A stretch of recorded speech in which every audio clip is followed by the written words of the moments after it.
Hello and welcome to the Tune Under podcast. It's a new look Tune Under pod for the new season. We're very excited about the new logo and the new music, which is still by our friend Kieran Bow, Gateshead musician. So that's really good. Check him out if you can. I'm Jack, and with me today to talk about the 2010-2011 season, which wasn't really quite a classic season, but it was basically almost as good as it got under Mike Ashley. So that's why we're talking about this. I've got Dimi. How are you, Dimi? Fantastic, mate. Just counting down the days till August the 6th, as you know. Can't wait to get over there. Yeah, Dimi got a shout out from Alan Shearer on Twitter, which was absolutely exciting for everybody. Dimi's not actually been to the UK yet, have you? So Never been to the UK. Never obviously been to a game. So I'm absolutely can't wait to get over there. I don't think I'll sleep when I stay in Newcastle for 48 hours or however long I'm there. I think I'll just be too hyped. Yeah, and you'd already booked flights before you even got your tickets, so fair play for that. You're going to have a good time. And we've got Bobby in Ballarat. How are you, Bobby? Good, guys. Good. Totally jealous of Dimi going, but so happy for him as well. If there's one bloke that needs to go and experience Newcastle, it's Dimi. So yeah, very jealous, but very, very happy. You see the debate they're doing on Twitter sometimes about real fans, and then you're like, this guy watches every single Newcastle game in the middle of the night, even though he's got no connection to Newcastle. So I would defy anybody to say that Dimi's not a real Newcastle fan. So yeah, of all the people who deserve to go, and hopefully he'll see a good game as well. Absolutely. And Dimi, you're young, you're a baby, but you do actually remember this season. That's why you haven't been on any of the other season reviews up to now. Well, but I do remember the previous seasons as well, but not obviously as clear because I was 9 and 10 years old. But obviously this one was early uni days, so definitely was well and truly well into the Magpies then. And just for a little bit of context about what was happening in 2010, the world was still reeling from the financial crisis. We were still kind of coming through that. Nick Clegg and David Cameron had made friends in the UK, a nice romance there. And there was the coalition between the Conservatives and the Liberal Democrats. Julia Gillard became the first female prime minister in Australia in 2010. Obviously, they had the World Cup in South Africa, which was won by Spain. And this was kind of the height of tiki-taka. When Barcelona, everyone thought you had to play like Barcelona and Spain to win things. Yep. Apple released their first iPad in 2010. Wow. Instagram was launched and automatically made the world a much worse place. Probably didn't get quite as popular as it is now back then, but it kind of, set the world on a slippery slope, I think. And Toy Story 3 was the biggest grossing film that year. What do you guys remember about any of that stuff? I remember the GFC quite a lot because I was working in financial planning and in banking, and that's the reason why I got to go to the UK, as we'll talk about later. And that was my first time going to Newcastle, but I sort of experienced the GFC and left banking altogether because it was a mess and really stressful time. So I had a bit of savings and said, F this, I'm off overseas for about 6 months. So I remember it quite fondly, and the rest of it, not really, but yeah. And Dimi, you just said that you were at uni, were you, 2010? Yeah, first year uni. So probably the strongest memory of 2010 for me was probably not sleeping for a month and a half during the World Cup, watching every game, going to uni lectures, half asleep, and just really enjoying the Socceroos, and then getting angry again because we didn't qualify through. But that's a story for another day. Which Socceroos team was that? Tim Cahill and all the good. Timmy was there, but that was under the infamous Pim Verbeek. So it was when we finished with 4 points, so the same points total that we finished in 2006 and qualified through, but we got battered game 1 against Germany 4-0, and I remember it well because we left Harry on the bench, Harry Kewell and Bresciano, so two of our better players on the bench. And I remember post-game, the commentators here on SBS, Les Murray and Craig Foster, absolutely losing their shit, saying, how could you possibly leave our best players out? We've lost 4-0. You've now cost us a spot in the World Cup. you should be sacked tonight. Like they were calling for him to be sacked after game 1 of the group stage. But yeah, so it was a bit of an interesting campaign in South Africa. But yeah, it wasn't our best team, but we still got 4 points. And what about watching Newcastle in Australia at that time? Bobby, was that? Yeah, it was possible on Fox, I guess. This was when Fox had the Premier League. Yeah, so they started having. I think this was the height. We spoke to Adam Peacock about the coverage, and I think this was around the time that he was hosting it. And we had wall-to-wall coverage from 9:30, 10:30 at night, right through till 6 o'clock in the morning, and I was up for most of those times as well. So it was probably the height of football in Australia in terms of the A-League and English Premier League, because you had the coverage all together and it worked real well. 2010, I was in that sweet spot between I'd finished uni and I was working in like my first like proper job where you get actual real money. So, and I didn't have any, I was living at home. I didn't have any responsibilities. So I had cash to waste on going to watch Newcastle. I went to quite a few away games. And then the season before when we got promoted, I'd got a half season ticket because I'd come back from university in Leeds and they were doing half season tickets. So I'd carried that on for this season. And obviously it was Newcastle's first season back in the Premier League after they had the 1 year in the Championship, the first time they got relegated under Mike Ashley. We had Chris Hughton as the manager up until December when he was pretty unceremoniously sacked, which we're going to talk about, and replaced with Mike Ashley and Derek Lambias's gambling friend, Alan Pardew. So it was a bit of we didn't really know what was going to happen. We'd kind of got promoted with quite a decent team. Some players in there that should never have been in the Championship, but who would manage to keep a hold of, and we came up with a reasonably strong team. But when you get promoted, you don't know what's going to happen. It could have kind of gone either way. The season was very kind of up and down, but Bobby, you wanted to just talk through the summer signings that we made that summer. It was a bit of a mixed bag, wasn't it? Oh, it's typical Newcastle mixed bag in the transfer market. Not anymore. We've done really well. So I'll run through the order and what it has here. So first signing was James Perch from Nottingham Forest for $1.5 million. I actually like Perch. I think he was very adaptable. I mean, he wasn't a world beater, but he did a job and gave his all, and that's all you can ask. We got Dan Gosling from Everton, and we got him through a really weird way. I think there was an administration error at Everton, and so we were able to get him for a free. So nothing like going through the bargain basement bins at Newcastle. Did we get him out with a Sports Direct basket somewhere? I think he came with a free mug, I reckon. And then we had the big name, and also the big ass of Sol Campbell, who came to Newcastle and needed a set of sheets to get a top to fit him, I think, in that time. And he came free from Arsenal. There was a photo of Sol Campbell at that time at pre-season. He was absolutely fucking massive. Huge. It was like, he looked like an absolute whale.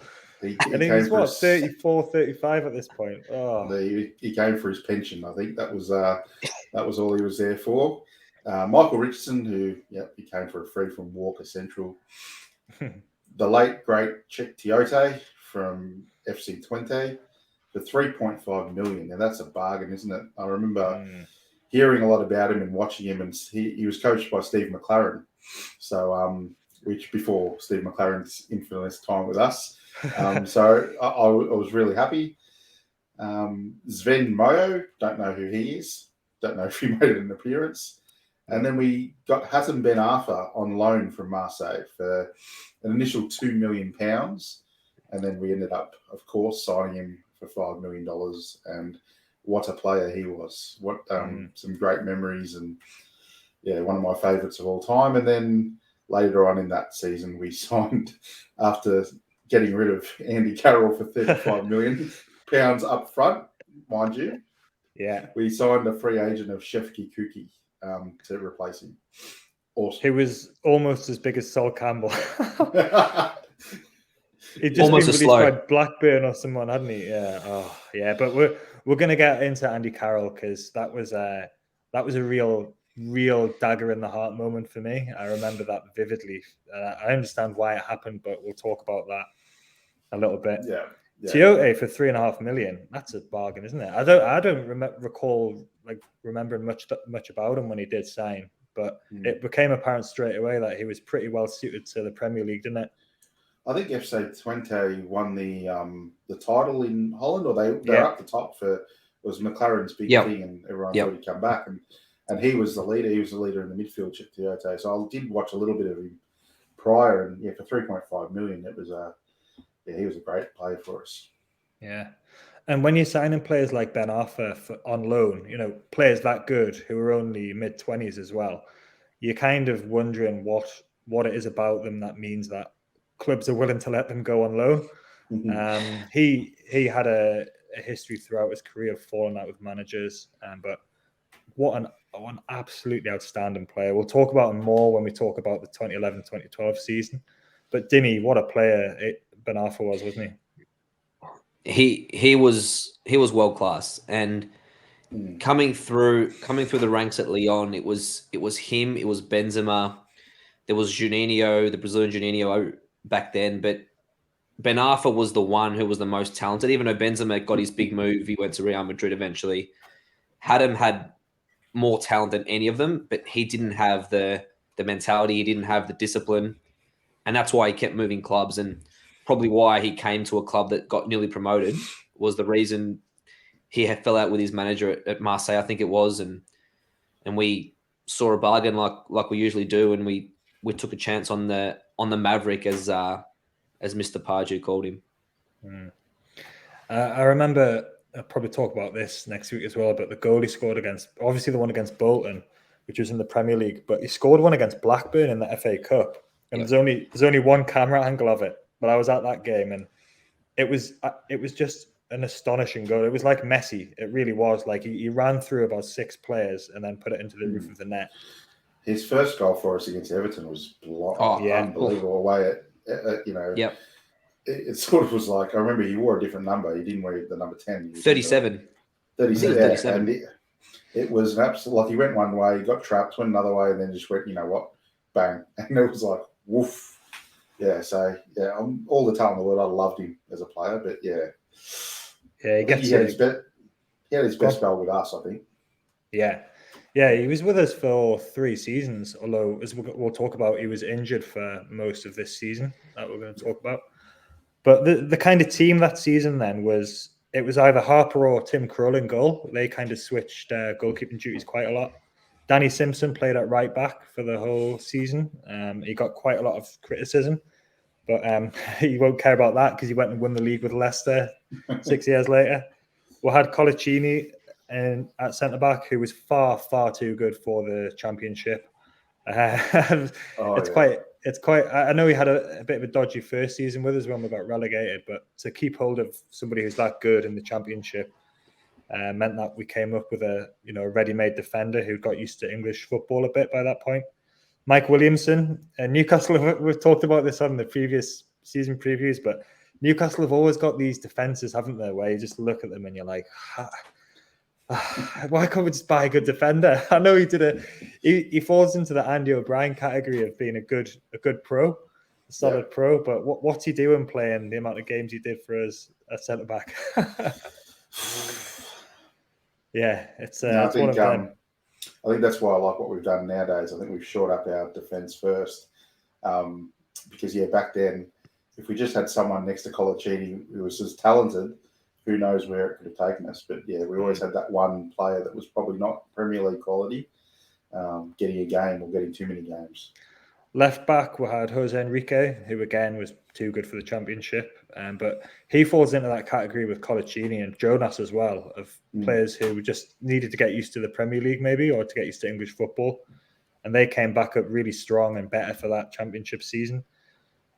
Joey Barton played most of this season on the right side of midfield because, as we just talked about, Ben Arthur got injured.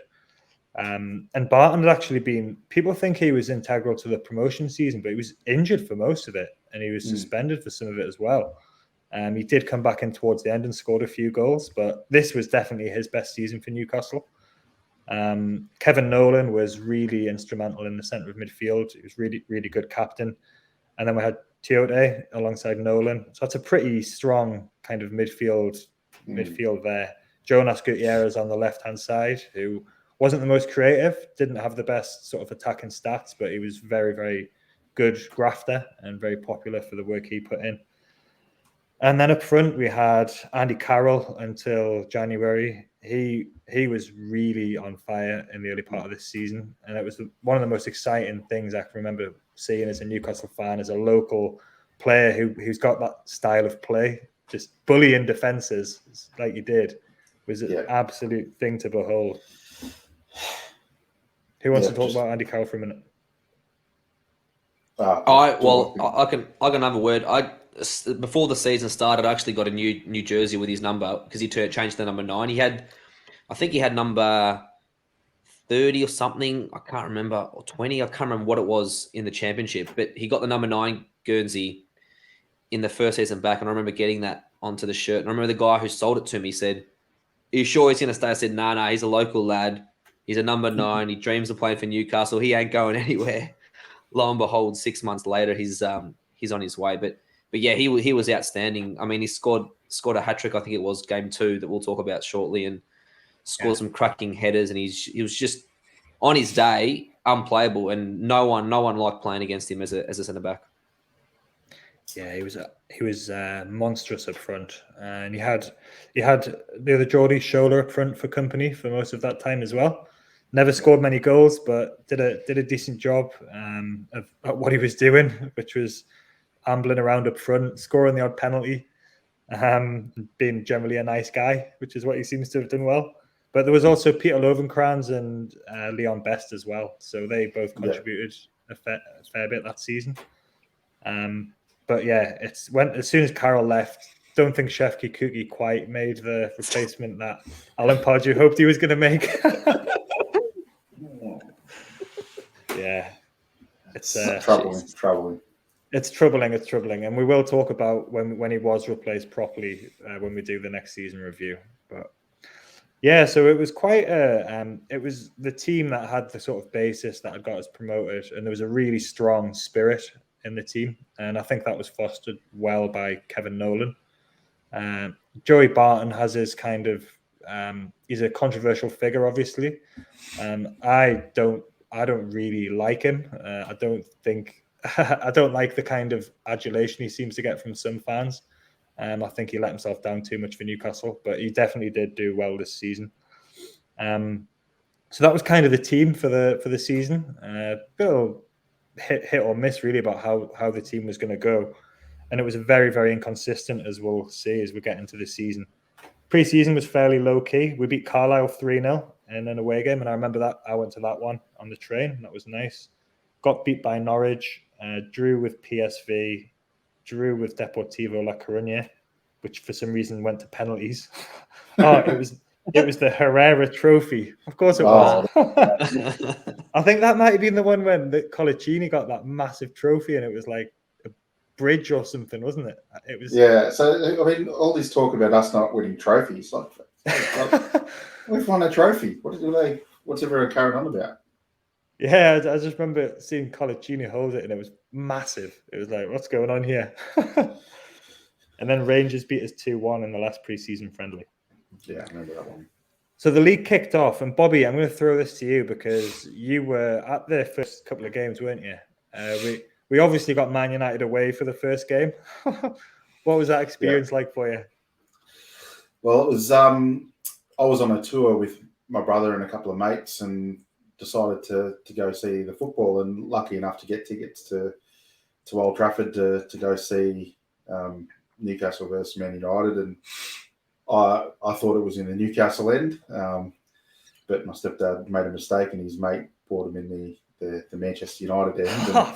So we were lucky to get a hotel room right across the ground, and I walked down to the foyer in my Newcastle kit and got the looks of all the tourists that were in Man United kits who were staying there, and it wasn't pleasant. And then we walked across the bridge there over to the stadium, and the police gave us a bollocking for wearing Newcastle kits in the wrong end. So we had to go to the hotel and get changed into normal gear and to get in. And what I remember of that game was first the amazing stadium that is Old Trafford. I think it was, it's a special place no matter what people think of the club.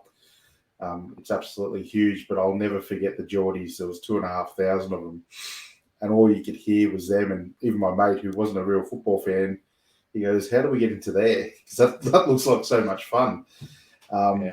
We got absolutely pants that game. I think Man United were an incredible side, and we didn't look like it, and it was pretty numbing for us. But I didn't expect a result. But it was good to go, a good experience. Old Trafford's one of those places where they don't like away fans. I've been a couple of times, and most of the time at away grounds, like, you don't get any proper trouble or fuss. But at Old Trafford, I went to a game where we drew 0-0. It must have been about 2005 maybe, and you had to walk back across the Man United fans to get back to the coaches, and they were just kicking you and spitting at you and things like that. It was horrible. But I must be one of the only Newcastle fans who've been to a few away games at Man United to have an unbeaten record, because I was at that 0-0 game, and then I was at the game where Campbell scored the winner for us as well. Yeah. So I feel pretty lucky about that. But I remember that time I went with my wife to that game, and we wanted to go to like the pub before the game, so we didn't wear colours, or I think I had my Newcastle top under my big coat or something because it was December. But it's you do really get that feeling of not being welcome at all as an away fan, which is very different to the experience at St James's Park, I think. Yeah, absolutely. I remember being in the crowd, and I can't hide my allegiance well. Growing up in a footy AFL culture, you just cheer no matter where you're sitting. And I think the guy behind me knew well and truly I wasn't a Man United fan, and he started yelling and chanting and bug in my ear and wanting me to turn around and start something. So it is what it is. But then the next week we'll talk about as well the experience of going to St James. Yeah, and the differences. I mean, just amazing. Well, if Man United was a reality check, welcome back to the Premier League, what about the next week? So Aston Villa came to St James's Park. Bobby, I'll just let you talk about this as well. It was a very memorable and special day, wasn't it? Oh, it's one of those memories where, I always get teary thinking about it. And Dimi, you're going to experience this soon enough, and that's why I'm so happy that you are going to experience it, because I remember going to the game and it was a beautiful day. It would have been low 20s, which for Newcastle was amazing. Everyone had their shirts off. We were drinking in the Shearer's bar back then, and there was Aston Villa fans in there all having a good time, and that was the difference. They were able to have drinks and drink in the sunshine. And I remember my stepbrother, he lives in Nuneaton, and it's the first time he'd been to Newcastle, and he was looking around, and he's like, "Oh, the girls here all look like Cheryl Cole." He's like, he goes, "I'm going to stay here." But then we got to the game and got inside the stadium, and it just took my breath away. I think Old Trafford's a very impressive stadium, but it's got nothing on St James's Park, and I think you've got to be there just to experience the why, and the noise and the atmosphere, and phenomenal. And then the game was quite incredible. I think Aston Villa should have scored first. I think John Carew skied a penalty into where I was sitting in the Gallagher at the top. So the ball nearly hit me, to be honest. But then after that, we took control, and Andy Carroll put his name in history with a hat trick. And we'll talk about the game a little more. But the next day I went back to St James's Park just to walk around and take it all in, because I was leaving Newcastle to go back to the middle of England, and I got interviewed by Premier League TV about Andy Carroll's hat trick and all that. And I remember them interviewing me, and they're like, they stopped the interview midway and they go, "Where the fuck are you from?" I'm like, "Oh, Australia." And they're like, "Holy hell, how did you come here?" I said, "Oh," and told them the story. But yeah, Andy Carroll was probably everything to us at that point. And we were just also proud and amazed that we had him playing in the number 9. Villa had a good team. Like you said, they had John Carew, Ashley Young. He won the penalty, Ashley Young. He won the penalty, yeah. I think it was when they had Martin Lawson in defence, and they just had a good Petrov. team. I think Ian Petrov was still there. Petrov, and they might have had Barry, or he might have just gone to Man City. But yeah, they had a good team, and we absolutely wiped the floor with them. Barton scored after. Go on. I remember even Cisco getting in on the act. He did. I was going to mention assist. that. Yeah. So Barton scored a screamer after 12 minutes, and after that, it was just one-way traffic. And as he said, Andy Carroll announced himself to the Premier League with a hat trick, with a Cisco assist for the last goal, and it was what a ball that was. What a ball, exactly. It was one of those days where you're just like. And that's partly why I thought it would be a good idea to do this season. It was basically for this game and maybe a couple of the other games. But Dimi, you've got a memory of watching this game, have you? Yeah. I remember watching it. Obviously, I've watched every game, as you guys know, live. And I remember watching this one. It was, I couldn't believe what I was watching, to be honest, because I remember the first game, you're back in the Premier League, you're excited. You get squashed by Man United, you're thinking, oh, crap, we're... reality checks, our team is championship level. We're not anywhere near it. But then as the goals start going in, it was 1, it was 2, it was 3 at halftime, I think, from memory. And the fact it was Carroll scoring as well in his first game at St. James's in the number 9, I just had my kid. I had my kid on watching in bed. I remember, and definitely making a lot of noise, waking up the folks every goal as every goal was going in. It was it was a sight for sore eyes, and it was sort of like, all right, now we're back. Now we're back in the Premier League where we're not the embarrassment we were in 2008. So let's get going from now. Yeah, and it is when it's sunny in the UK, when it's warm, it gives you that extra little nice memory as well. Because it doesn't, it's really only in August that it happens, or maybe sometimes in May at the end of the season.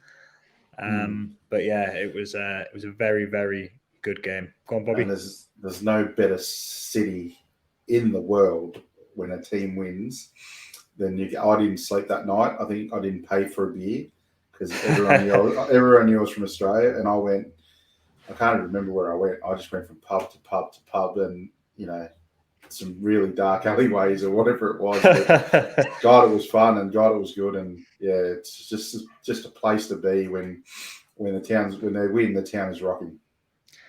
Yeah, so that kind of set the tone, and I think we knew it was going to be maybe quite a good season. Or I think after you've had a win like that, it just gets everyone really going. Everyone was really excited. After that, we drew with Wolves, 1-1, which was another goal by Carroll, and then Blackpool came and beat us 2-0 at St James's Park, which brought us down to earth again. Reality check. Yeah, that was another reality check. So this was what I mean about us being really inconsistent. Blackpool beat us 2-0, and then we went to Everton and we beat Everton. And this was we talked about this earlier a bit, but Dimi, what do you remember about Ben Arthur's wonder goal in this game? Yeah, just as Bobby described, it was sensational. We sort of shifted it from right to left and just unleashed a thunderbolt from 25, 30 yards. It was a stunning goal, and I'd seen plenty of Ben Arthur playing for Lyon, and you know his talent, but when you see him do that for us, you're thinking, geez, we've got a player here. We've got a real player that we can build a team around. It was more shock to thinking, geez, how can this guy be playing for us? It was amazing to see, and the goal was just world class. Yeah, it was an Exocet missile, wasn't it? Absolutely brilliant, and that got everyone quite excited for what we might have to come to see from Ben Arthur. But we got beat by Stoke. So this was James Perch introduced himself to Newcastle fans by scoring an own goal in the 85th minute. We took the lead in that game. Kevin Nolan scored, but then Kenwyne Jones also one time of Sunderland. Kenwyne Jones. Yeah. I hate that bloke. Fucking hate him. He scored, and then James Perch scored it was a diving header own goal. I remember that one. That was And pretty Nikos hard to take. Dabazas. Yeah, it was Yes, yeah, it Dabazas. Don't talk about that in front of Dimi though, because he'll get upset because he's Greek. Yes, I will. And then we played against Man City, which was this was Man City 2 years post takeover. Yeah. We gave them a really good game. Tevez scored for them, then Jonas equalised for us. And then Nigel de Jong basically assaulted Ben Arfa and broke his leg. Remember that one, Bobby? Oh, yeah, how can anyone forget it? It was just a disgusting tackle, and he got away with it, didn't he? Yellow card. It was yellow. Yeah. I just remember being absolutely ropeable. I think I was in a hotel in an airport I think I was going to Ibiza, to be honest, but I remember just in the hotel in the airport, in the bar, and just losing my shit at the TV and just saying that's got to be a red, and he got a yellow. And for us, I knew at the time straight away Ben Arfa was in a lot of trouble, and your heart sort of broke then. There's a theme, isn't there, with these reviews where Thomas Gravison, it was 2 weeks ago. That's right. Who went through? It was Olivier Bernard at that time, and he should have been sent off. And then we had this. And they end up this scoring season. goal. And De Jong, this was not long after De Jong had kung fu kicked Xabi Alonso in the World Cup final. Correct. And got away with that as well. Yeah. Oh, he's a good player, but he's a thug, wasn't he? Yeah, absolutely. That was a disgusting. It was a shocking challenge. He almost probably could have ended his career. I mean, he was great that he came back and he still did something post that injury, but it was an absolute career-ending, disgusting challenge. And yeah, absolutely hated his guts after that. Yeah, it was really, really bad. After that, so we gave a good account of ourselves in that game, and we really did do pretty well. Yeah. And then we drew. We rescued a draw at home to Wigan. So this Charles Nzogbia scored 2 goals in consecutive minutes for Wigan. So we were 2-0 down to them. Shola scored on 72, and then Colo got a 90. Yeah, I remember that. I remember that. Yeah, I remember it well. Yeah, and it's interesting actually looking at the attendances for these games, the home games. So against even against Villa, there was only 43,000 there, and in this one against Wigan, there was only 44,000. So you can see there's still a little bit of a lack of enthusiasm, maybe for we're not selling games out, you know. I think it was Mike Ashley had done what he'd done a couple of years previous, so there was still that kind of that going on. And after that, we won 3 games in a row. So we drew with Wigan, and then we beat West Ham 2-1. Goals from Nolan and Carroll, and then was the Sunderland game. And this is the other reason why I chose this season to do a review for. It was Halloween, October 31st, 2010. Sunderland came to town, and we basically just absolutely blew them away. It was Steve Bruce. Steve Bruce was in the dugout. Titus Bramble was at centre back until the 53rd minute when he got sent off. Yeah. But it was 5-0, and then they got a consolation goal, and that was a full attendance. That was 52,000 at that game. Yeah. Who kind of? What's your standout memories from that game, Bobby? There were so many. I just remember Kevin Nolan. That game was just the scissor kick that he did when he was lying on the ground, scored the goal, the chicken dance. It was a game where the sun was shining, the weather was quite good. And we just, exactly like the Villa game, it was all us, and we absolutely battered them. So many good memories. And then we gave that, we put the song on at the end for Steve Bruce as well. We did. And it was just an all-round magnificent day for Newcastle. And one that I don't think any of us will forget, the 5-1, will we? Yeah, Titus got sent off as well after 53 minutes. Dimi, what's your kind of recollection of that game?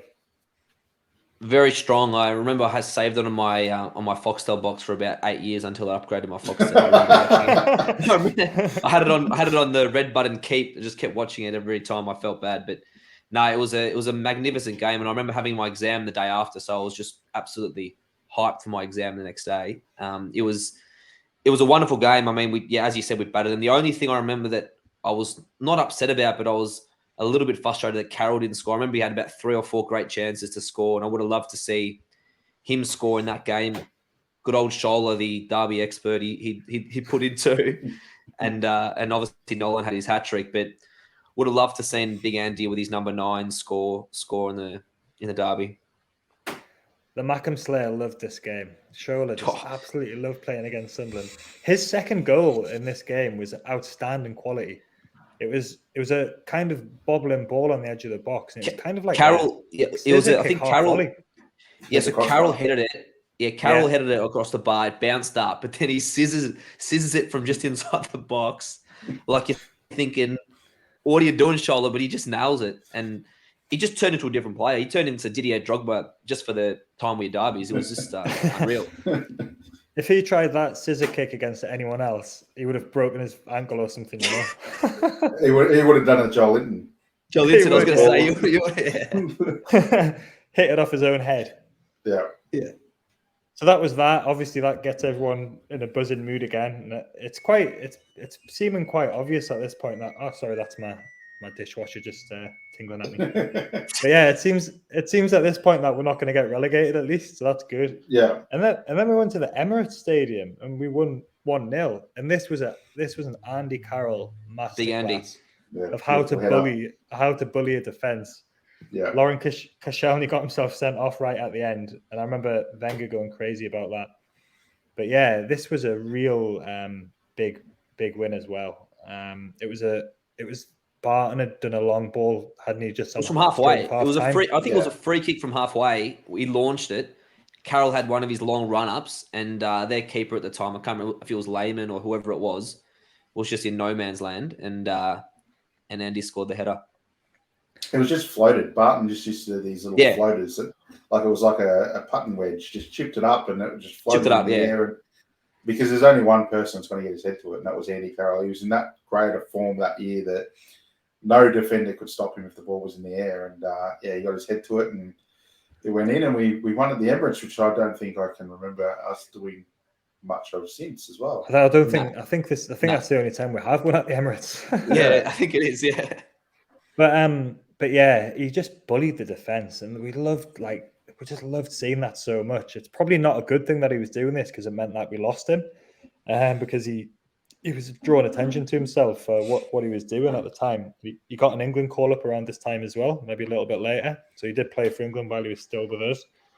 But he was just an absolute monster. He must have been horrible to play against. Yeah, I think the two things I remember from Andy Carroll, other than the way he played, was I've never seen general public get behind a player to make the England squad more than him. I think even opposition fans were saying, all right, enough's enough. We've got this guy's the next Shearer. Like, he's got to get in the England lineup. And I remember the wave around England, because I was travelling all over the UK and Europe at that time, and everyone was talking about Andy Carroll and how good this guy was. And the other thing was that he shot himself in the foot, didn't he? Like, he got up on assault charges. I remember him going in, getting released off bail, and Kevin Nolan picking him up, and and all that trouble. So, like, he was a troublemaker still, and he liked to go out and party. I remember, like, friends saying they've seen him out at Newcastle and absolutely, like, couldn't lift his head up off the ground, and he kept on going out around the town and getting pissed, and like he was falling off bar stools, and he was getting himself in all sorts of trouble. And then he did get in trouble with the police, and then he moved into Kevin Nolan's house. Kevin Nolan had to actually babysit him. And didn't that start the way to Liverpool? I'm pretty sure Kevin Nolan instigated something of the talks with Liverpool. I don't remember the story at the time, but I'm pretty sure that it's something to do with his agent or the agent or something like that. I don't know what it was, but anyway, Liverpool got interested because there was a few others in for him too. But Liverpool got interested through Kevin Nolan or his agent, and then happened.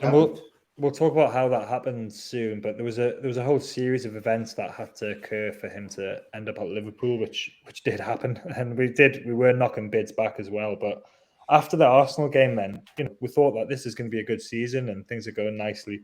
But then we got beat by Blackburn at home. We lost 2-1.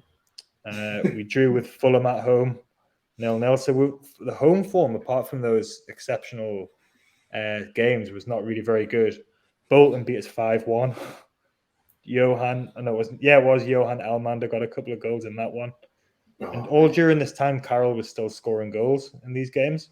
We drew with Chelsea 1-1. It was a pretty good draw against Chelsea. And Carroll again scored a goal in that game. Scored. Yeah. Yeah, that was one way. He didn't have any backlift at all, did he? And he just managed to absolutely hammer it from like about 30 yards in the bottom corner. Didn't Joey Barton get suspended around this time for punching?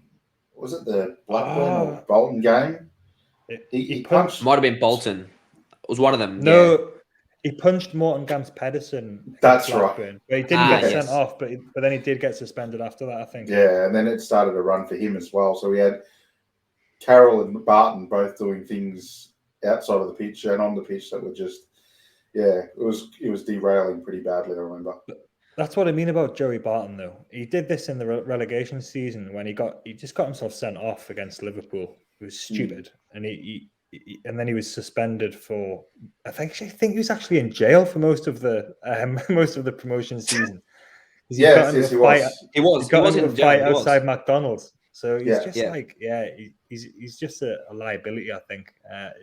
He did bring a lot to us on the pitch this season, but he's just not a person who can be trusted. I don't think. So that was 5 games without a win, and then the axe fell on Chris Hughton. And it was a bit of a shock. The form obviously hadn't been very good over that last month or so, but it felt a bit like this that Ashley and Lambias, who was his number 2 guy, had been waiting to do this for a while. Hughton, we need to just take a moment. He was such a honourable and such a decent and such a dignified person. And even though Geordies don't like Cockneys, he was absolutely taken into our hearts just because of the way he conducted himself. And he'll always have a special place, I think, in the heart of Newcastle fans. So I think I felt very, very disappointed when he got sacked. And then, the identity of his replacement became apparent quite soon. And it was obvious they'd been talking about this beforehand. Yeah. But did you two kind of feel the same way about Hughton, especially after those wins we'd had against Arsenal and Villa and Sunderland?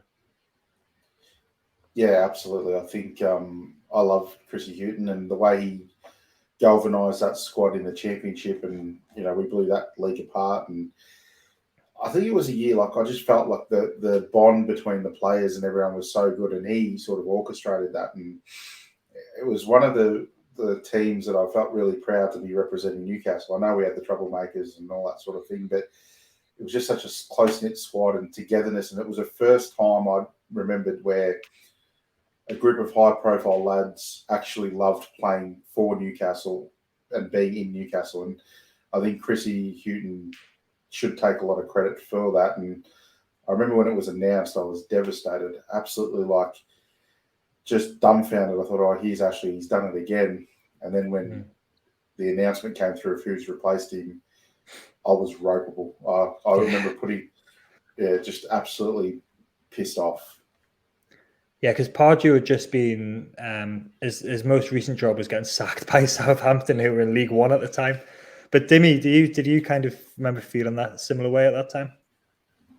Yeah, I was ropeable. I'm pretty sure I put some sort of Facebook essay or post about the sacking and just calling for Ashley to basically fuck off and just say, what are you doing? This guy's so classy. He's got us up after the shock relegation.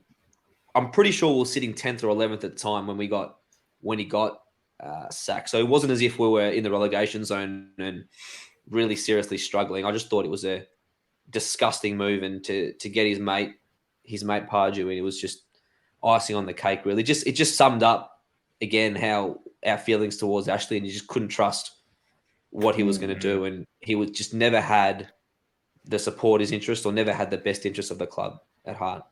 And there was rumours about Pardew being in gambling debt to him, and because Lambias used to run casinos, and it was all just seedy, and the way it all happened was just really bad. And I think it set Pardew off on a bit of a bad footing straight away, even though he didn't do too badly in the end. But the thing about Hughton that you were just saying there, Bobby, about the way he fostered that team spirit, I think it was a really intelligent management thing he did, where he gave a lot of control over to these senior players.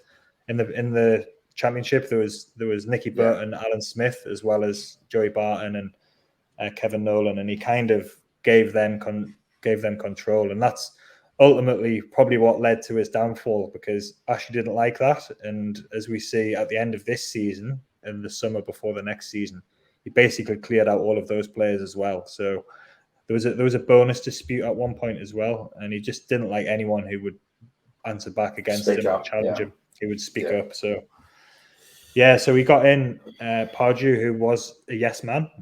There's no doubt about that. But then what's he going to do?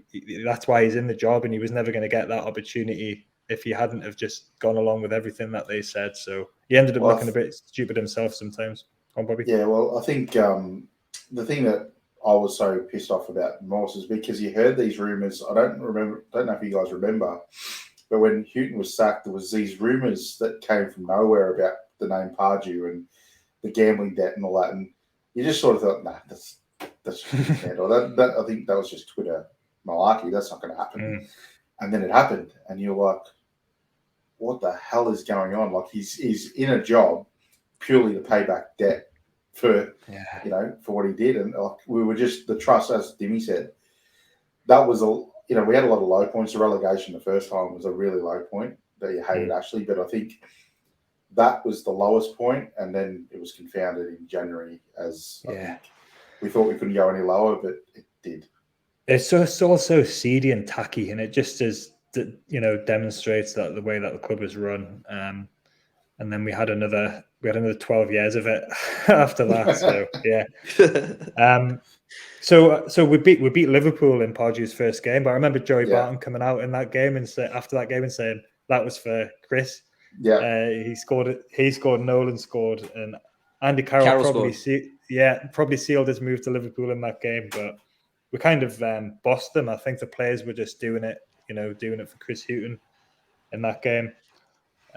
Lost to Man City, pretty standard. Got beat by Spurs, again, pretty standard over Christmas time. And then we went 4 unbeaten. So we beat Wigan away with a Shola goal. We beat West Ham 5-0. Who scored a hat-trick in that game? Leon Best. Yeah, Leon Best popped up and grabbed himself a hat-trick in that game. We drew 1-1 at Sunderland. We should have won that game. Shadow with that one. Yeah, last minute goal by that Asamoah Gyan. I remember that. That was devastating. 94th minute equaliser after Nolan had scored for us. That's horrible, isn't it? Yeah, it was awful because they celebrated like they'd won the bloody league. And from memory, I'm pretty sure we had chances to put them away. We didn't put them away. And then as the game got closer to the finish, you're thinking, this is just set up for them to score some RC goal. And what do you know? RC himself, Gian, scored a goal. Yeah, we should have won that game. We bossed it. And then we were beating Spurs as well in the next game until the 91st minute. And then Aaron Lennon popped up and scored an equaliser. So that would have been 4 wins in a row if we'd have managed to hold on to those wins. And we'll talk about this as well next time. But Alan Pardew was a very, very streaky manager. He used to go on runs of like 10, 11 unbeaten, and then he'd go on runs of like the same, not winning a game. And I think, I don't know if it was just luck at the time with him or whether he knew what he was doing, but he was very streaky, wasn't he? Gambler. Yeah, that was why he was in the job. Definitely. No, he was. I often think, at the time, I don't think we could trust Pardew, and I think we always knew he was Ashley's man and a yes man. But if you look back in history, he actually had a pretty good record, and maybe we don't give him, especially because of the way he came into the job and everything like that, maybe we don't give him as much credit as he deserved.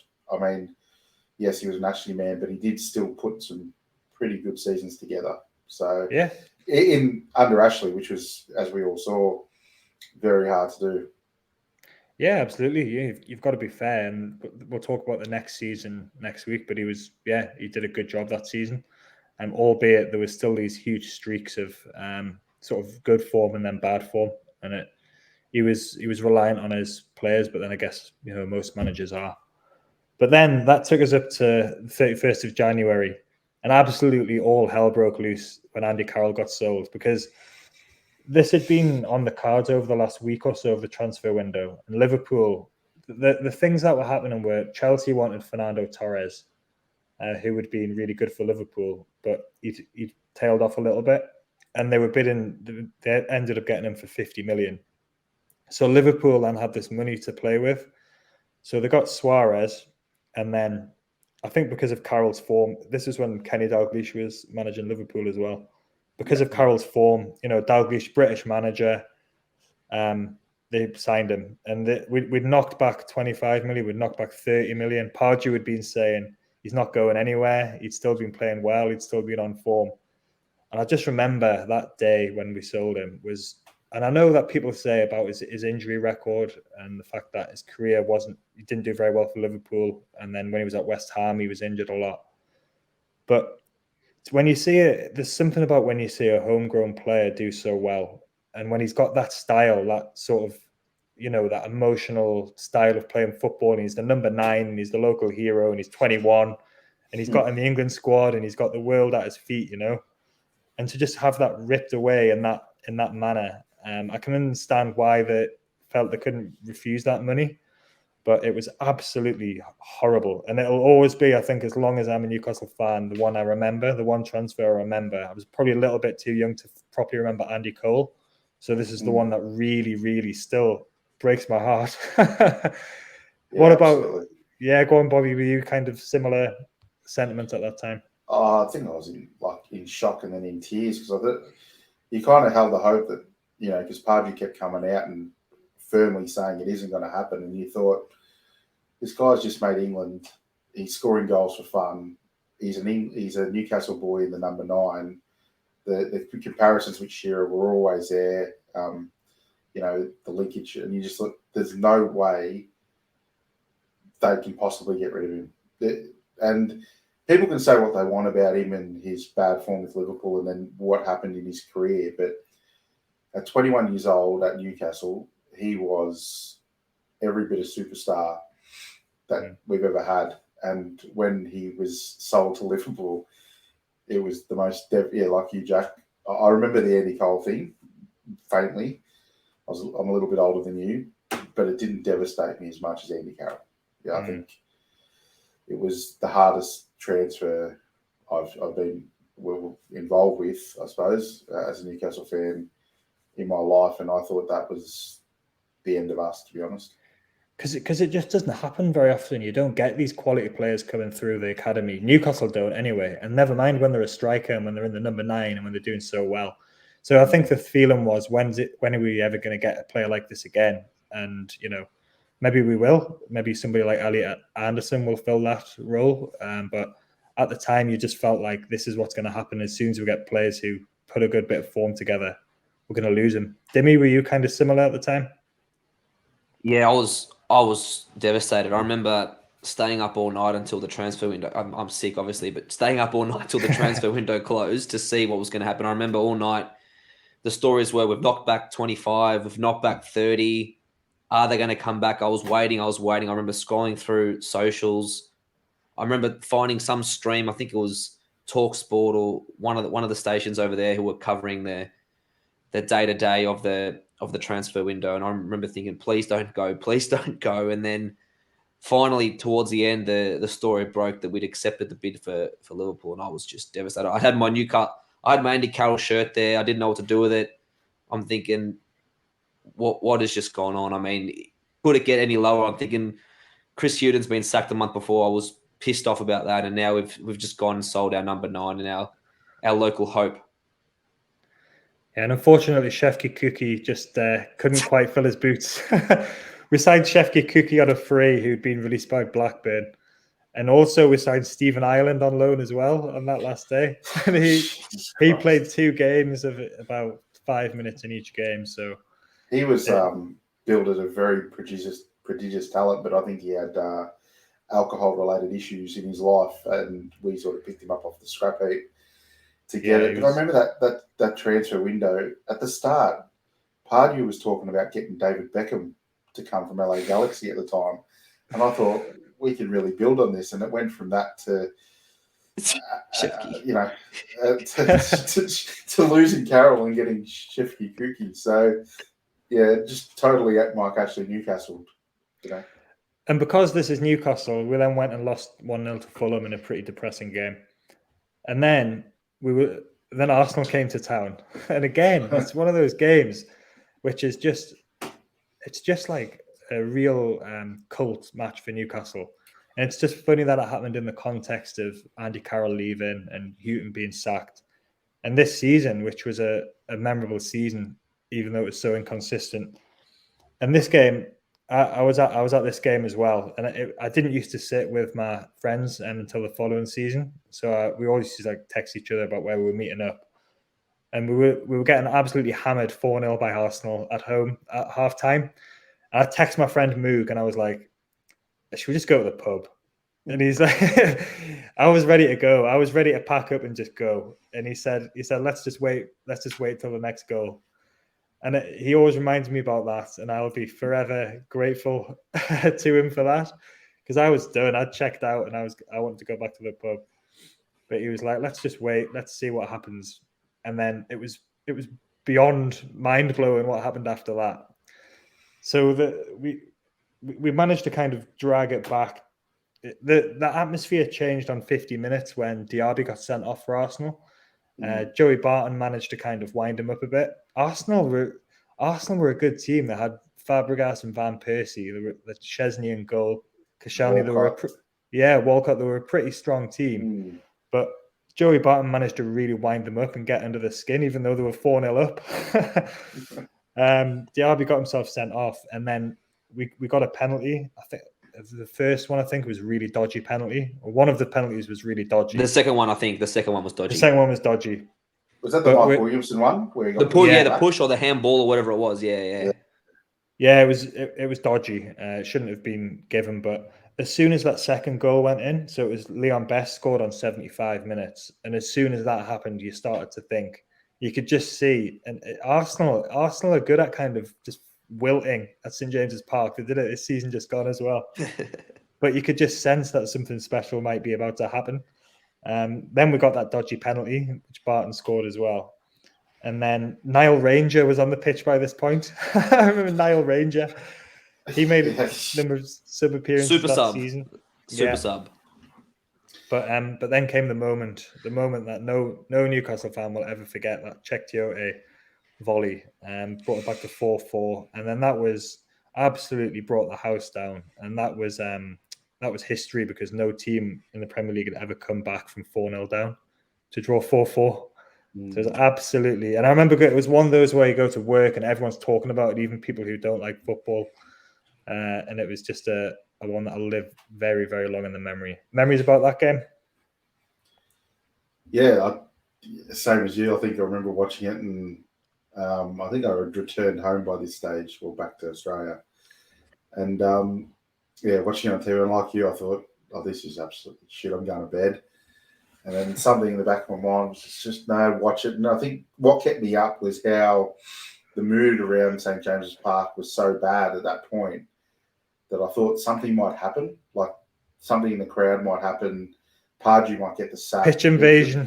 Yeah, I just because it was that at halftime was probably as low as you could probably get as a Newcastle fan, and so I think what kept me up was to see something like happen with the crowd, or Pardew getting sacked at halftime, or something in that regard. And then that second half was brilliant. Instances I remember as well as flashbacks is Barton should have been sent off for putting the keeper in a headlock when he went to get the ball after he scored the penalty. Like honestly, him and Nolan were in the goal, weren't they? Yeah. But he gave him a headlock and threw him to the ground, and it was like, what are you doing? And he had a yellow already as well. Yeah, and I remember when Teodo scored that goal and ran around the pitch, and I think I broke the coffee table because I jumped up on the coffee table and it cracked the leg. But anyway, going nuts. I just remember Steve Harper elbowing someone in the back with a wrestling move. And, People's elbow. People's elbow. Someone holding their back. And that the game will live long in our memories, and it is a cult game, I think, more because of Czech Tiote and what's happened since. And it's amazing that game gets played every time it's an anniversary of Czech, and it's always a fond memory to have. Only goal he ever scored for us as well. He did score one against Man City. That was Man City. Yeah, it was an later. absolute cracker. Yeah. The other thing was, and I'll just say this, is we should have won that game.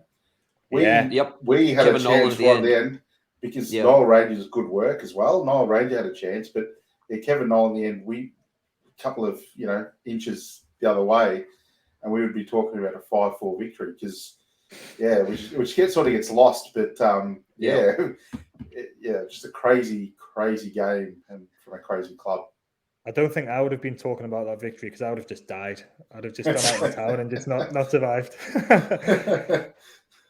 Dimi, you obviously remember that game, watching it as well through the night. Yeah, it was wild. It was actually, I was out on a mate's 21st at a Greek nightclub. Who would have thought? But I had the game. I had the game on in the background, and we were sinking drinks. And I've watching it. We're 3-0 down after 10 minutes or something. I said, "This is bullshit. We're fucking shit. What am I doing? Why am I watching this? I'm at a club. Go drink and go have a good time." So I went off, came back 4-0. I'm like, "Oh yeah, fantastic. This is great." On my way home, I put it on. I'm watching it, and I had, for some reason, my phone Foxtel, something wasn't working. So I had to switch on the BBC Newcastle coverage. And I found a stream. I listened to BBC Newcastle, and in the taxi on the way home, I was half cut. And all I remember was when the commentator's going ballistic, and I'm going ballistic, and old mate drives thinking, "What the fuck's this guy doing? Is he all right? Is he going to lose it?" But yeah, it was an amazing feeling. And like Bobby said, I thought we had snatched it because as that Nolan shot went, the commentators, I think Mick Lowe's at the time and I think it was Ando, they were both screaming. I thought we'd scored a fifth, but it was just wide. But yeah, an amazing game. Yeah, it was phenomenal. And the rest of the season after that was pretty same story of inconsistency. We beat Birmingham 2-0. We lost to Everton, lost 4-0 to Stoke, beat Wolves 4-1. Had a draw against Man United and draw against Blackpool. Andy Carroll's Liverpool beat us 3-0. I was at that game at Anfield. And we beat Birmingham. We drew with Chelsea, and we went into the last game against West Brom, and we were in with a chance of finishing in the top half of the table. And we were winning 3-0 at half time of that game, which would have seen us finish 9th. And then Soman Choi, who've never been heard of before or never been heard of since, scored a hat-trick in 28 minutes. Mind you, they were relegated. They were relegated West Brom as well, so they had nothing to play for. We're 3-0 up at home to a relegated team, and then we drew 3-3. I couldn't believe it. Yeah, and there was stories about Mike Ashley after that game. There was a story that he didn't want us to finish in the top half because he would have had to pay bonuses, which is obviously unverifiable, but it wouldn't really surprise you the way that he was.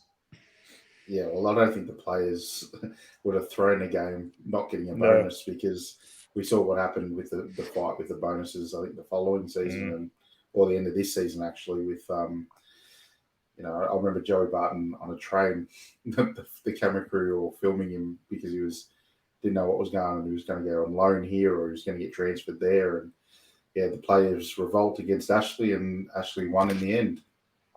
He did. And that was the league season. So we scored 56 goals, conceded 57, minus 1 goal difference. Quite funny, really, that we're doing like a memorable season review on this season because of the league position. But we've just talked for an hour and 5 minutes about it. It was really, it really was memorable, particularly for those 3 games against Villa, Sunderland, and Arsenal, of course, as well. Yeah. The cups are not really worth talking about. We got absolutely embarrassed against Stevenage, which Dimi, you talked about that one when we did the FA Cup special. Tiote got sent off after coming on as a sub. In the League Cup, actually, we beat Accrington Stanley. We beat Chelsea at Stamford Bridge 4-3. Shoulder scored. Yeah, Shoulder scored in that one. But then we got beat 4-0 by Arsenal in round 4 at St James's Park. So there was nothing really to write home about in the cups. In terms of the player stats for the season, Harper and Krull shared the goalkeeping duties. Krull played 20 and Harper played 18 games in that game, which I was quite surprised at. I seem to remember Harper playing in most of it. We've already talked about the defence who plays. Most of them played 30 plus league games each. Nolan, Barton, and Jonas all played 30 plus league games. Shola was the only striker to make 20 league starts. And Carroll had scored 11 and 19 before he'd left. He had a better than 1 and 2 record. Niall Ranger made 23 sub appearances in the league. And forgotten players like Danny Guthrie and Wayne Routledge both played 10 plus league games. Yeah. So they were like pure championship players who'd helped get us promoted, but contributed a little bit that season. And then in terms of goals, Nolan got 12, Carroll had 11, and then there was Shola on 9, Lovenkrantz on 7, Best got 6, and Barton got 5. So that was the season. Any kind of final wrap-ups there or anything about those stats before we finish? Well, we haven't had a striker score 20 goals since Alan Shearer, had we? No. Carroll was on target for that, and it would have been fitting, but it wasn't to be. It was a roller coaster year. I think it's so many highs to talk about and so many lows to talk about in that season. It was just a crazy, crazy season. And as you said, we had another 12 years of Ashley, so we had another 12 years of this unstableness and roller coaster that we went on. But this was the season, I think, that was the most crazy that I can remember. Yeah, and there was only one other decent season under Ashley, and that was the following season, which we'll talk about next week. But Dimi, any kind of other final thoughts about that? It was about Andy Carroll, wasn't it, going in January? Yeah. Set the tone. That set the tone. Like Bobby said, it was a wild ride of a season. I mean, the high of Aston Villa, the high of Sunderland, the low of Hughton leaving, the low of Carroll leaving. It was just a wild season, and just summed us up really under the Ashley era. It was just never could predict what he was going to do, and unfortunately, we a couple of major things that season that were really hard to take at the time. Yeah, and it's set us up for a really tumultuous summer as well, because Ashley, clearly he'd already shown this by sacking Chris Hughton, but he didn't like those players challenging him. He didn't like the players questioning and demanding more. He didn't like thinking that footballers could boss him around or tell him what to do. So the clear out started after this season, and the team looked very different by the time the next season kicked off. But we will talk about that next week. We'll be back to do a review of the 2011-2012 season, which was, like I said, the other half-decent season we had under Mike Ashley in 14 years of absolute shite apart from that. Yeah, I think this season will always live long in my memory because it was the first time I got to go to the... You were there, yeah. I was there, but I loved it so much I returned back the next season, despite everything that happened. Obviously pre-kids. Mate, yeah, of course. I can't leave my living room now. All right, we will leave it there. Thanks very much, Bobby, and thanks very much, Dimi. Thanks, Jack. Cheers, mate. I will speak to you soon. Cheers.